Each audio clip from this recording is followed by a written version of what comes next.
আসসালামু আলাইকুম। পঞ্চম শ্রেণীর শিক্ষার্থী বন্ধুরা, আজ আমি তোমাদেরকে দেখাবো পৃষ্ঠা ৭৭। এখানকার বর্ণনামূলক অঙ্ক তিনটে দেখাবো আজকে আমি। নং ৬ দেখো, বলছে একজন শিক্ষক ৭৫ জন শিক্ষার্থীর প্রত্যেককে 0.24 মিটার করে ফিতা দিলেন। তিনি শিক্ষার্থীর মোট কত মিটার ফিতা দিলেন? তাহলে আমি লিখতে পারি প্রত্যেকে মানে কি, একজন শিক্ষার্থীকে ফিতা দিলেন কত?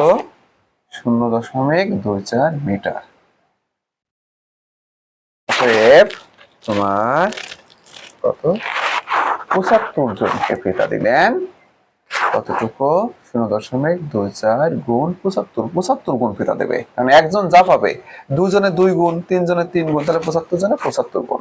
আমরা গুণটা করে দেখি। আমরা জানি দশমিকের গুণে দশমিক মুক্ত করে আগে গুণ করে নেব, ঠিক আছে? পাবো দশমিক নেই, তারপর আমরা ঘর গুণে দশমিক দেবো। 4 5 বিশেষ 0 হাতে 2, তাহলে 5 2 10 আর 2 12। এখন করে 0 4 7 28 এর 8 হাতে 2, 7 14 আর 2 16। কত হলো? 0 10 এর 0 হাতে 1 8 1, তাহলে 1 8 0 0 মিটার। তাহলে 2 ঘর 10 1 ঘর 2 ঘর, এইখানে দশমিক আসবে, অর্থাৎ 18 মিটার ফিতা দিলেন। ঠিক আছে, এবার আমি তোমাদেরকে 7 নম্বর অঙ্কটা দেখাবো। দেখো, বলছে এক ঝুড়ি ফলের ওজন 2.565 কেজি হলে এরূপ 12 ঝুড়ি ফলের ওজন কত? তাই না? তাহলে এক ঝুড়ি ফলের ওজনটা 12 ঝুড়ির ওজন কি? তার 12 গুণ হওয়ার কথা, তাই তো? দেখো 7, আমরা লিখতে পারি এক ঝুড়ি ফলের ওজন, এক ঝুড়ি ফলের ওজন কত? 2.565 কেজি। অতএব 12 ঝুড়ি ফলের ওজন 2.565 গুণ 12 কেজি। তাহলে গুণটা আমরা করে দেখি। 2 5 6 5, 12 দিয়ে গুণ দেবো, তাই না? তাহলে কি হবে? 5 2 10 এর 0 হাতে 1, 6 2 12 রেখে 13 3 হাতে 1, 5 2 10 এর 10 রেখে 11 1 হাতে 1, 4 রেখে 5। এবার হবে কত?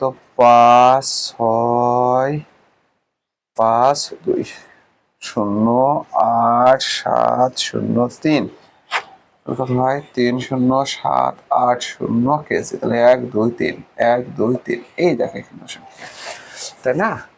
এবার আমরা 8 নম্বর অঙ্কটা দেখবো। দেখো, এক প্যাকেটে 0.334 লিটার দুধ আছে। এরূপ 50টি প্যাকেটে কত লিটার দুধ আছে? তাহলে এক প্যাকেটে যে দুধ থাকবে, 50 প্যাকেটে তার 50 কত দুধ থাকবে? দেখো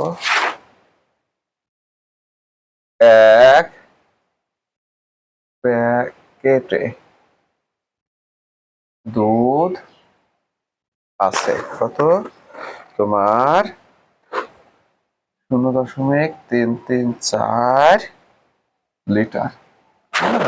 অতএব 50 প্যাকেটে দুধ আছে, 0.334 গুণ 50 লিটার।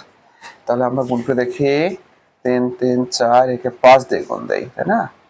4 5 একটা শূন্য নিয়ে রাখি।